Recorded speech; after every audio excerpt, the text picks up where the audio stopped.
Here in Paris, the foreign ministers of Russia, Ukraine, Germany and France have discussed the situation in Ukraine. This almost 2 weeks after the four countries agreed on a ceasefire in Minsk. Part of the deal was the withdrawal of heavy weapons from the front line to create a buffer zone, but Ukraine's military says that rebel shelling has prevented it from doing so. A short while ago, France's foreign minister Laurent Fabius called on all sides to give OSCE monitors the information and access they need to verify the weapons withdrawal.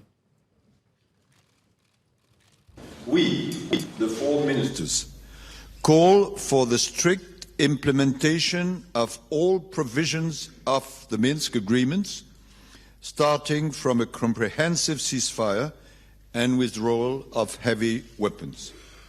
We call upon the earliest possible conclusion of the plans for withdrawal of heavy weapons and their full implementation. Now, Germany's foreign minister says the withdrawal of heavy weapons must take place in the next few days.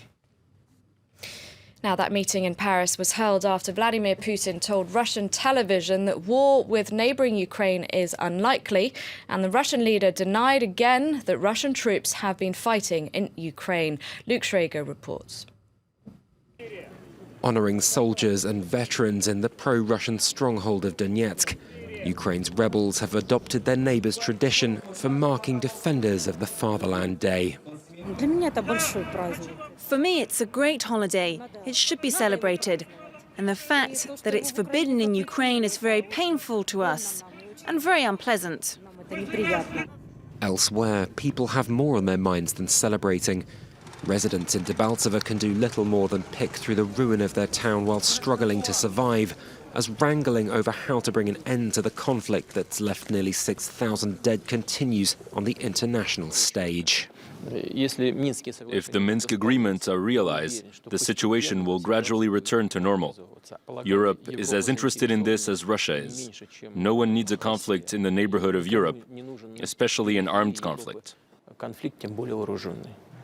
The Minsk Accord called for the withdrawal of heavy weapons from the front lines by both sides, though fighting continued as the rebels insisted on taking the strategically located Debaltseve last week. Now Kiev fears further fighting to the south is a sign they're ready to push on with what many in the West believe is Russian support. Russia must be in no doubt that any attempts by the separatists to expand their territory, whether towards Mariupol or elsewhere, will be met with further significant EU and US sanctions. Russia must change course now, or the economic pain it endures will only increase.